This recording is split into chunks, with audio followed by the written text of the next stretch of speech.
Well, good morning, class. Brother Jim Berrien here for our study Sunday school lesson for today. We'll find it on page 8 in our summer book. Our lesson today is People Prayed for Peter. The text comes out of Acts 12, 1 through 19, and we'll be looking at how God miraculously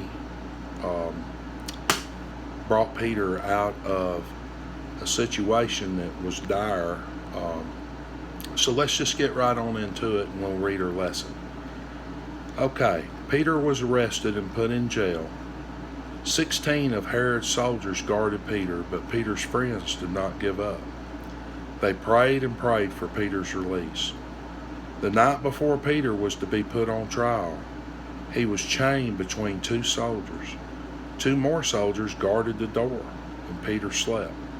Suddenly an angel appeared, and Peter's prison cell was bright with light. "Quick, get up," the angel said.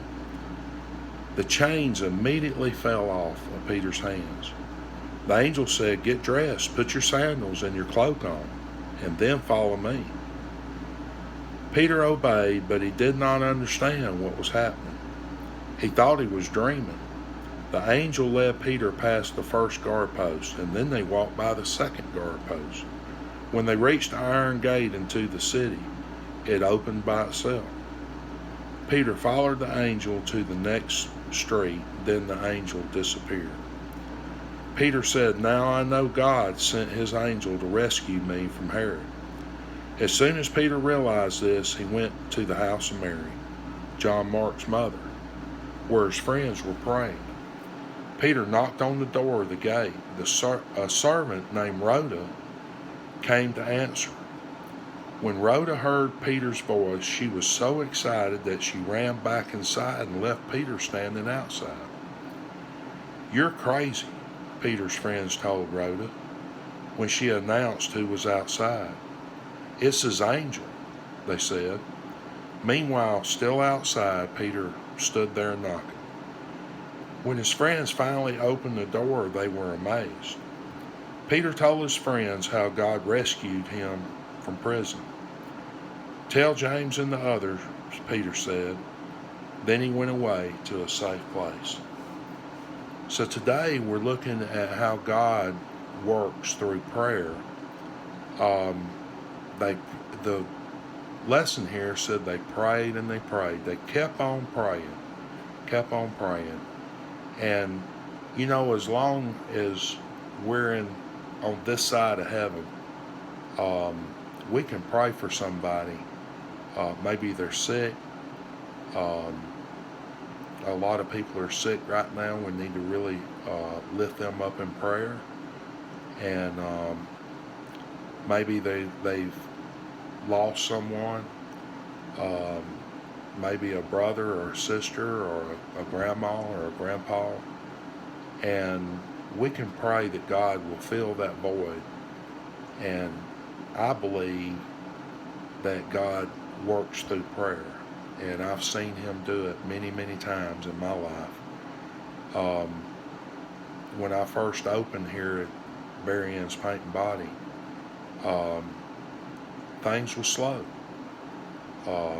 We didn't have a whole lot of business, and I trusted that the Lord had sent me here. I prayed before this building was ever built, and I knew that God wanted me here, so I had to really put my faith in God to take care of all the needs of my family, and he did. And there would be times that the pantry would have food in it for the kids and me and Gina, and I don't know how it got there. Financially, we was being very careful at the shop about everything that we spent, even at the grocery store. So I'm living proof that God answers prayers.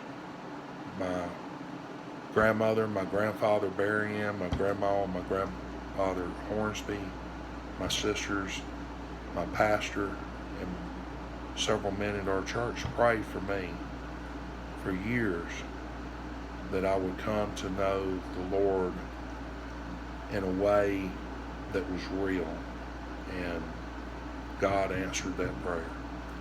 So remember, without doubt, remember, kids, pray and pray and pray, and when things might not turn out the way that we think they should, just know this, that God is in control.